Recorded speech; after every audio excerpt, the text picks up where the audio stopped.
j'ai fini ma journée de travail. Je me suis mis sur la chaise avec la jambe tendue sur une autre chaise et mon bloc de classe et j'ai fini ma journée de travail. Quelle idée! Au départ on s'était dit est-ce qu'on doit aller aux urgences ou quoi, parce que bien sûr c'était un vendredi, donc le temps que la journée passe, parce que toute seule je savais quand même rien faire, et donc le temps que mon copain rentre, les médecins c'était plus possible ni rien, et voilà, comme je savais remettre mon pied à terre, j'avais marché en boitillant et tout, je me suis dit ok, ça ne vaut pas la peine d'aller aux urgences, de prendre peut-être la place de quelqu'un qui en a vraiment besoin, donc je vais attendre que le week-end passe. Donc je l'ai fait en douceur avec pas mal de temps de pause dans le canapé avec ma jambe surélevée et de la glace, et j'avais acheté une sorte de d'attelle, enfin une chaussette serrante comme ça pour maintenir la cheville. Et voilà, le lundi après, j'ai pris rendez-vous quand même chez le médecin parce que j'avais presque plus mal, mais il y avait de temps en temps des mouvements où là je sentais une pointe de douleur. Et le pire c'est qu'après je refaisais le même mouvement et il n'y avait plus rien. Mais ça faisait un moment que j'avais la cheville qui avait tendance à vite partir sur le côté, et j'étais déjà tombée à un moment, et quand je courais parfois, paf, j'avais vite la cheville qui partait. Donc j'ai été chez le médecin qui m'a prescrit un peu de kiné, donc j'ai été faire quelques exercices pour renforcer ma cheville, mais rien grand chose parce que le kiné, bah, vous remarquez pas grand chose de problématique, peut-être un tout petit peu mais sans plus. Donc je fais 3 séances. Alors le dernier jour, la dernière séance, le kiné m'a dit je vais te faire un massage, là je sais pas quoi, qui est censé aider la fibre musculaire à cicatriser dans le bon sens ou je ne sais plus quoi. Sauf qu'après ça, j'avais une gêne à ma cheville. J'avais pas mal, mais j'avais un truc qui me gênait. Je sais pas, ça n'allait pas. Du coup, j'ai pris rendez-vous chez l'ostéopathe. Franchement, depuis que j'ai été chez l'ostéopathe, qui a chipoté à ma cheville et tout, bah ça va mieux. Je sens plus rien à ma cheville, donc très contente. Et j'ai même repris la course. J'ai quand même attendu quelques bonnes semaines histoire de pas me blesser, mais j'ai repris la course, je sais pas moi, vers mi-mars. Et non, fin février je pense déjà, enfin courant mars on va dire. Et tout se passe bien.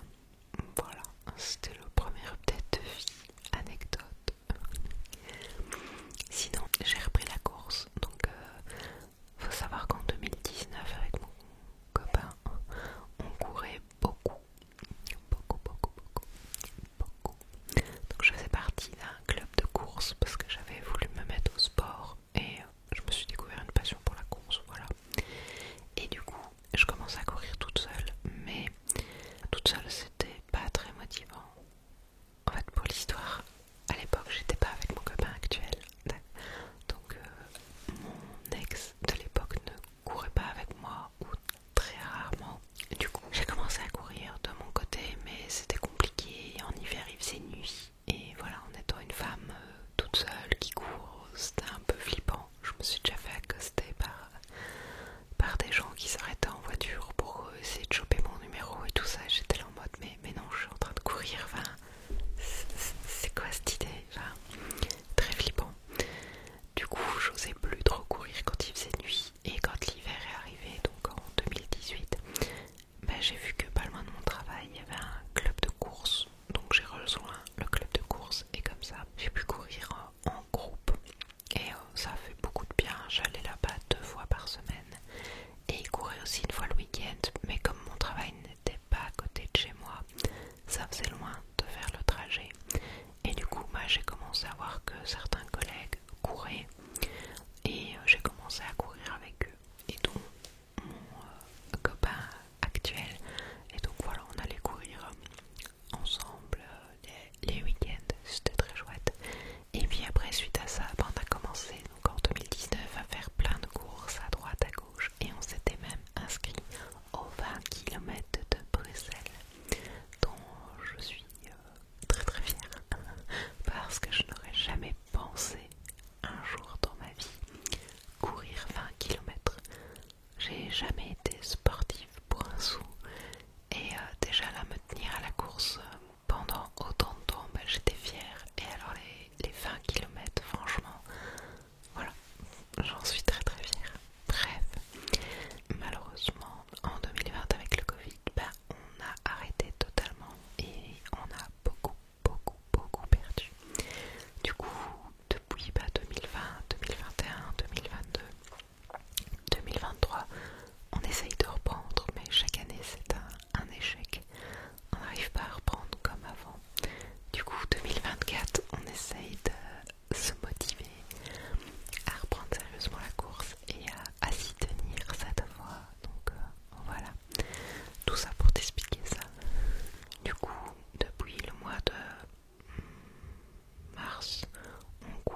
parce que j'aime bien avoir des fluos, des pics de couleurs, plein de trucs. Et voilà, j'aimais bien aussi, j'avais une balle anti-stress en forme de citrouille trop mignonne que je laissais en décoration. À Noël, je mettais des petites boules de Noël et tout, enfin voilà, j'aimais bien. Et là, en open space, c'est plus délicat. On a un casier, donc on peut mettre des choses dedans, mais clairement, j'ai pas le courage tous les matins d'aller au casier, prendre mes trucs, mettre tout sur mon bureau, ranger. Donc je fais un peu le strict minimum. Ce que je fais, c'est que du coup, j'ai acheté un beau sac rose.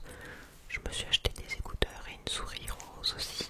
Et j'ai essayé aussi de m'acheter des jolis cahiers pour prendre des notes. Comme ça, ce sont mes affaires de travail qui sont un peu mignonnes et qui apportent cette décoration, on va dire, ou en tout cas cette touche personnelle. Mais voilà, j'aime pas trop. En plus, ça me stresse, c'est que tous les matins, je suis là. Faut que j'arrive tôt pour être sûre d'avoir un bureau déjà. Dans l'open space, toute l'équipe qualité, donc QA, dans laquelle je suis, on se met dans une zone. Mais du coup, il n'y a pas assez de place pour tout le monde. Et donc les derniers arrivés sont ailleurs. Et j'ai pas envie d'être toute seule ailleurs. Du coup, j'arrive tôt. Je crois que j'arrive la première, voilà, la deuxième, pour être sûre d'avoir une place dans cette zone et pas être toute seule. Mais voilà, du coup, c'est un peu fatigant, je trouve. Enfin, ouais, j'aime pas trop cette manière de gérer le truc. Ça serait un espace de travail ouvert, mais où tu as ton bureau à toi. Ça me dérangerait moins parce que ça serait mon bureau, mon concon. Mais là, non. Voilà, un peu du mal, mais on s'y fait. Et la deuxième chose pour laquelle j'ai un peu du mal, c'est que c'est une boîte assez jeune, mais du coup, elle n'est pas rodée. Les flux sont pas encore très robustes, on va dire. Et donc, quand on doit faire certaines choses, personne n'a l'habitude en fait, et personne. Enfin, je veux pas dire personne ne sait comment faire, mais à chaque fois tu dis ah ok j'ai besoin de cette info, c'est truc qui peut me la donner. Mais en fait c'est dommage parce que truc il fait ça et en fait s'il notait directement l'info, ben j'aurais pas besoin de venir le redéranger après pour qu'il recherche l'info qu'il avait à ce moment-là. Et du coup voilà, le flux est pas hyper net parce que du coup à chaque étape tu cherches la plainte de choses, tu dois aller voir plein de gens, alors que eux ils ont fait une étape précédente dans laquelle ils auraient pu inclure cette info dont toi tu as besoin après, mais comme ils ne le savent pas, ils ne l'incluent pas, et du coup c'est plus de travail pour tout le monde. Je sais pas si je suis claire. Donc voilà, alors voilà, la boîte est jeune et ils cherchent à s'améliorer, améliorer les flux, mais du coup c'est pas facile d'être à l'aise dans le travail rapidement quand c'est flou pour tout le monde. En fait c'est encore plus flou pour toi qui viens d'arriver, surtout que j'ai tendance à aimer les choses bien claires, bien carrées, donc voilà, c'est pas facile. Mais sinon mes collègues sont chouettes, je m'entends déjà assez bien avec certaines personnes, donc ça je suis contente parce que c'est quelque chose avec lequel j'ai beaucoup de mal. Mon premier boulot, à la fin je m'entendais hyper bien avec les gens, mais je suis restée 7 ans là-bas et je pense qu'il a bien fallu 2 ans pour que je commence vraiment à parler avec les gens, parce que je suis une grande timide, même si tu le sais peut-être pas. Mais du coup au début je disais rien, j'étais tellement mal à l'aise et tellement mal à me dire oh là là, je sais pas quoi dire sans être jugée, enfin voilà, le stress en permanence. Alors qu'à la fin, voilà, j'étais hyper bien. Et le deuxième travail, je suis restée là-bas 2 ans et demi, je crois. Et voilà, il a fallu un an et demi pour que je commence à être à l'aise avec les collègues. Ça va de plus en plus vite. Et là, franchement, en fait, il y a une fille qui est arrivée pas si longtemps avant moi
d'énervement, donc moins de fatigue. Donc franchement, ça fait du bien. Voilà. Et du coup, pour faire l'update par rapport à mes FAQ, je travaille plus ou moins toujours dans le même type de poste. Donc je travaille en assurance qualité dans le milieu pharmaceutique. Et donc je suis QA Release spécialiste. C'est-à-dire que donc c'est de la production pharmaceutique. Et donc je vais réaliser les matières qu'on achète chez un fournisseur. Donc on va dire la farine qu'on achète pour faire notre gâteau. Je vais m'assurer que les analyses qui ont été faites sur cette farine montrent que c'est bien de la farine et enfin, voilà, que le produit est bon. Et je vais le libérer donc pour qu'on fasse notre gâteau. Et après, une fois qu'on aura produit notre gâteau, qu'on l'aura analysé, alors ça dépend des matières. Les matières internes, je vais pouvoir les libérer pour qu'elles soient utilisées dans d'autres étapes. Par contre, le produit fini, qui est le médicament, qui va être l'injectable ou autre, je vais préparer sa libération, mais je ne peux pas le libérer parce qu'il faut que ce soit un QP, donc c'est une personne certifiée qui a le droit de libérer les médicaments sur le marché. Donc globalement, je pense que c'est des pharmaciens de formation, des pharmaciens d'entreprise, et voilà, j'ai pas ces accès, cette certification là.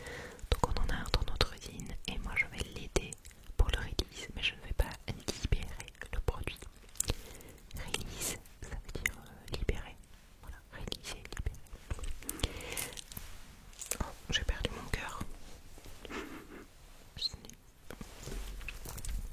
Mais on pourra le remettre là. Donc c'est toujours l'assurance qualité, mais un job un petit peu différent.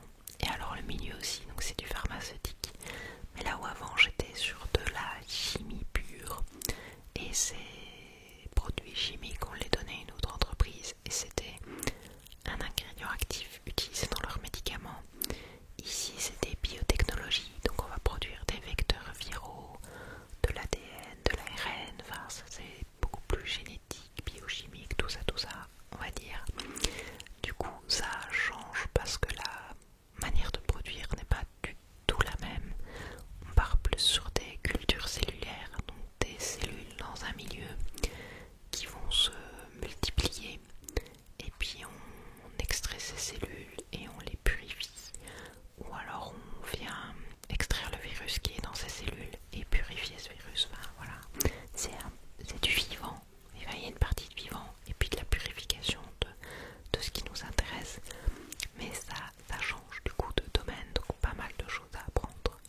Après c'est assez stimulant, mais c'est pas facile. Voilà, un petit peu pour l'update travail. Alors le 18 mars, j'ai pour la première fois fait un don de sang. Donc à mon travail, il s'organisait une collecte de sang directement dans les locaux, à la cafétéria du boulot, avec une société extérieure, et du coup j'ai participé. C'était assez stressant, mais je suis contente de l'avoir fait. Ça fait des années que je veux donner mon sang, mais à chaque fois je n'ai pas pu, parce que je pense qu'il faut 4 mois après un tatouage pour donner son sang, et à chaque fois j'étais pas dans le délai des 4 mois. Et la dernière fois j'ai failli le faire l'année passée, je pense, à mon boulot précédent, ou début d'année, je ne sais plus, mais je suis tombée malade pile poil le jour du don de sang, donc j'avais de la fièvre et tout, donc j'ai pas pu donner mon sang forcément. Donc là, yeah, c'était enfin la bonne voie. Donc voilà, j'ai fait cette bonne action. J'étais hyper stressée et j'ai tremblé du début à la fin. La madame s'inquiétait un peu pour moi, mais voilà, ça s'est bien passé et finalement c'est assez facile. Enfin, j'ai pas eu de malaise ou quoi, et je m'attendais pas à ça, et franchement c'était beaucoup moins truc que ce que je pensais. Donc voilà, très très contente. Le 22 mars, je suis partie à Paris avec les copines. Donc on est parti le vendredi soir jusqu'au samedi soir en train. On a pris le TGV ou le Thalys je crois. Bref, un train grande vitesse. Et on a été à Paris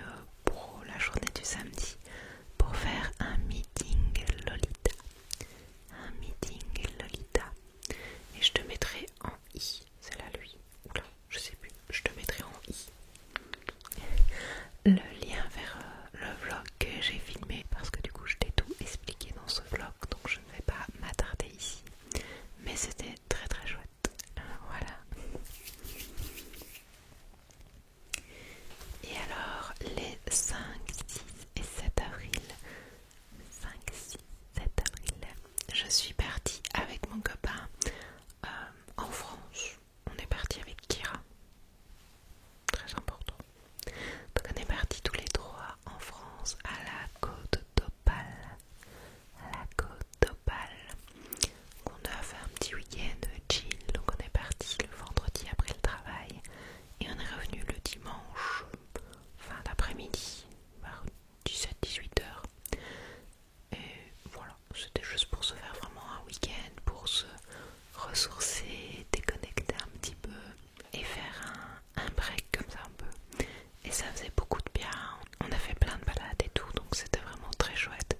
Donc on est parti le vendredi après le boulot et Kira a été un amour dans la voiture, elle n'a rien dit. Franchement, une crème. Même si elle était contente d'arriver. Puis on a logé dans un appart-hôtel qui était vraiment très très chouette à Camier, du côté de Sainte-Cécile. C'était assez space parce que la ville faisait un peu fantôme. Ça se voit que c'est un village de vacances, on va dire, où il y a beaucoup de logements à louer. Et du coup, c'était très calme parce que beaucoup de logements n'étaient pas loués. Mais ça nous arrangeait parfaitement comme ça, on était au calme. Donc on est arrivé le soir dans notre appartement qui était vraiment très chouette, petit mais parfait, très très propre et vraiment très bien. Je te mettrai le lien en barre d'infos si j'oublie pas. Et donc on a passé la soirée là-bas, on a juste fait un tour dans le quartier pour que Kira fasse ses besoins. On a des sacs à crottes, je précise. Puis le samedi, on a fait une balade à Camier, donc là où on était. On a été pas loin de la plage et on a trouvé en fait un chemin qui longeait la mer mais en hauteur, qu'on a fait ce chemin et ça faisait une boucle qui revenait à l'appartement. Et c'était très chouette. On avait pris la longue longe comme ça, Kira avait 15 mètres de marche pour combattre. Elle était toute contente. Puis on est rentré à l'appartement. On a mangé un petit bout tranquille et puis on est parti au Touquet Paris plage. Donc là on a été un petit peu sur la plage avec Kira qui a découvert l'eau pour la première fois et qui n'a pas franchement aimé. Pourtant elle a une petite piscine à la maison, elle aime beaucoup. Mais là la mer ça bouge et du coup quand ça s'approchait d'elle, elle était en mode ah.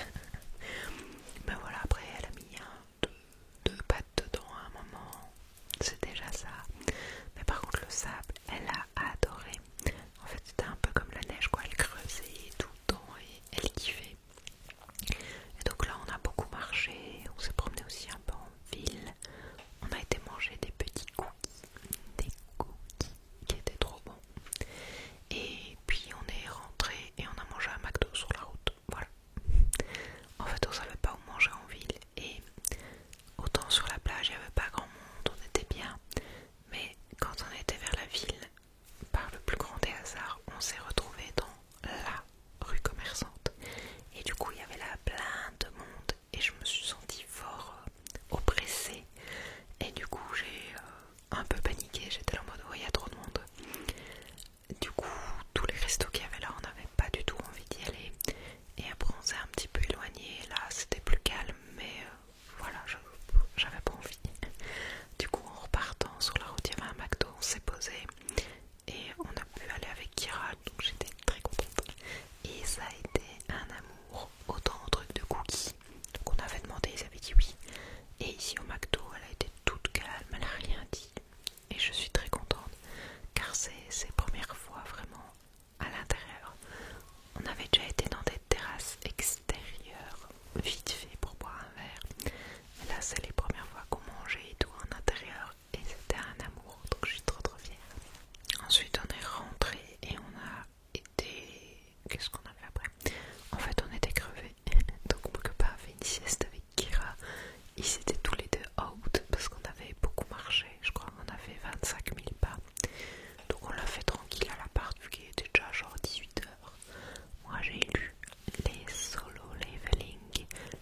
sur la plage et on est remonté à un moment parce que là il n'y avait pas beaucoup de plages et l'eau était assez remontée, on va dire, et du coup on a trouvé un petit chemin qui nous amenait dans les dunes et là on est tombé sur une super promenade dans les dunes.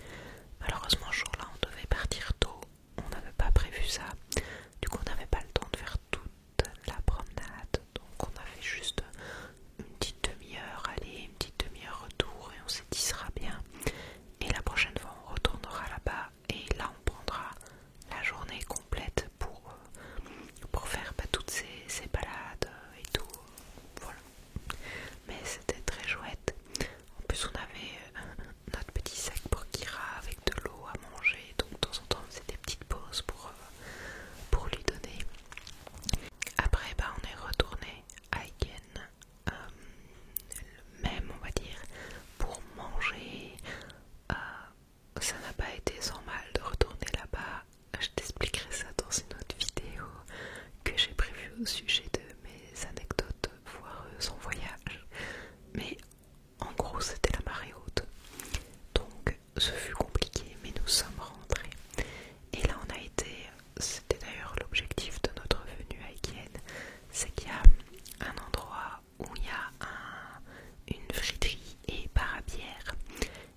ça sera